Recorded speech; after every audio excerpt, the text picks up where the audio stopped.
All right, so it's day 3 of week 2 of the JavaScript to-do list course. Today we're going to be adding remove buttons for each to-do. I keep doing this where I have my data up here, so the data should be this for array. I don't think any of this other stuff really needs to be up here in data. It really should be with our app, I believe. I want to keep these pieces together here. We've got our functions. So let's save that. And we want to add a button. We want a delete button. So if we remember, here's what our app looks like right now. We're able to type in a to-do, add remove buttons. We can add the to-dos, but that's really all we can do. We don't have any validation or anything. Like if we just put in something blank, it still adds it. And there's no way we can interact and remove anything at all. So let's see what we can do about that. So we are adding to-dos. Okay. Pushing them onto the list. And when we show the to-dos here, we need to create a new button, right? So if, let's see, we're clearing the element, and then we're saying this list element, we're creating it. So let's create a delete button. Okay. And let's see, document, create element, button.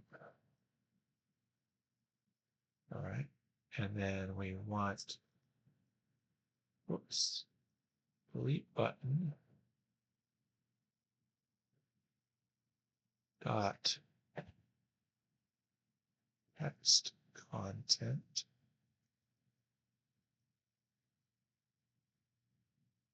equals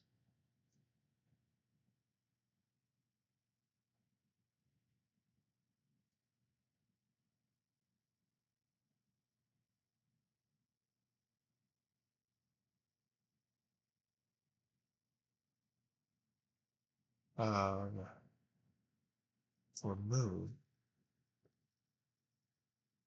or I'm going to call it delete. All right. And then we need to add this or append it to the to-do list element. Okay, so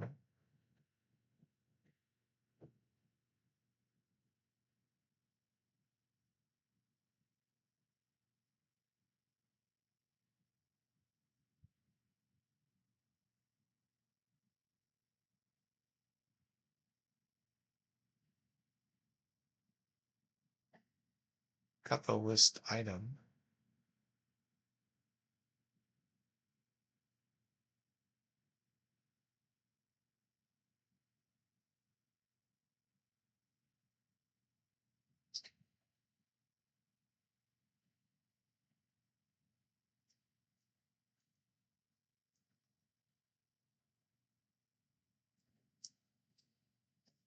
And we're going to append a child to that.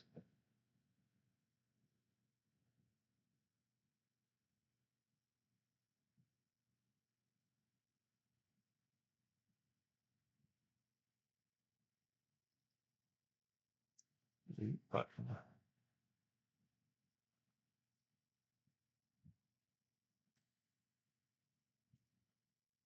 Let's see what we have.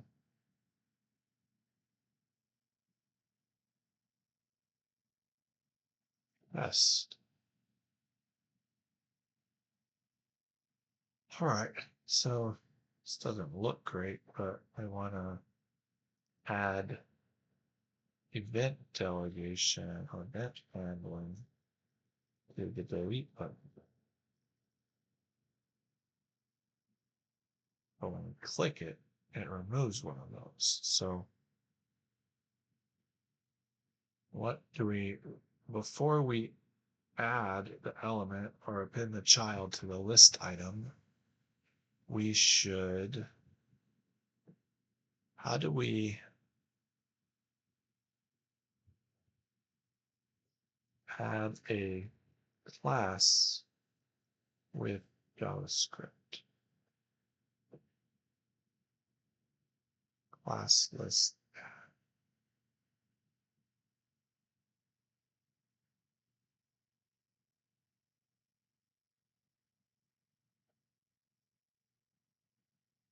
Okay. So we want to know when a remove button is clicked. In order to know when a remove button is clicked, we need to add some type of identifier. Can't use ID because we can't use the same ID across a number of different elements. So we need to use a class. And so what we're going to do is say delete button. And then we want a class list. And we want to add to the class list remove button. This is going to be delete button. All right. And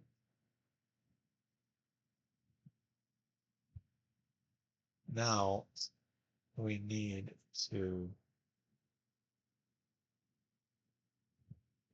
make an event listener. So we need the delete button.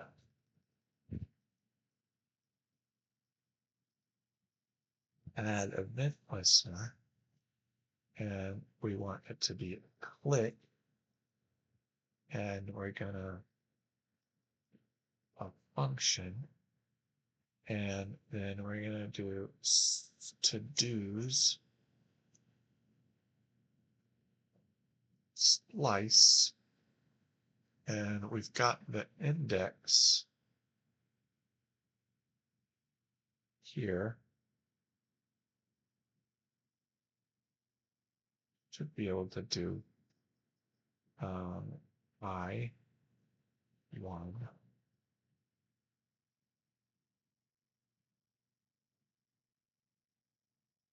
And then we need to go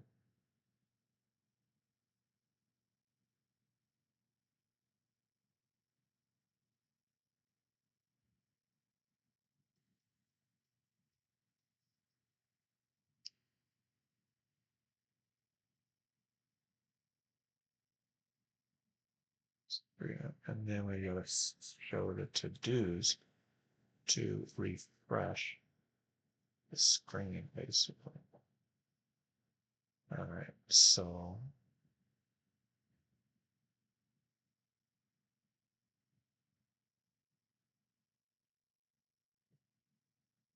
test to-dos.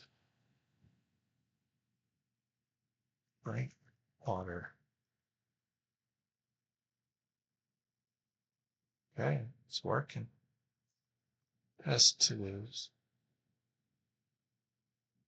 Now this is creating a bunch of event listeners. There's a different way to do this. So this is one way. We can just add an event listener to each one. But there's another way to do it, which uses a concept called event bubbling. The idea is this: whenever any element is clicked, that entire so if we look at the message here, there's a body, and then inside the body is a paragraph. Inside that paragraph is, let's say, a bold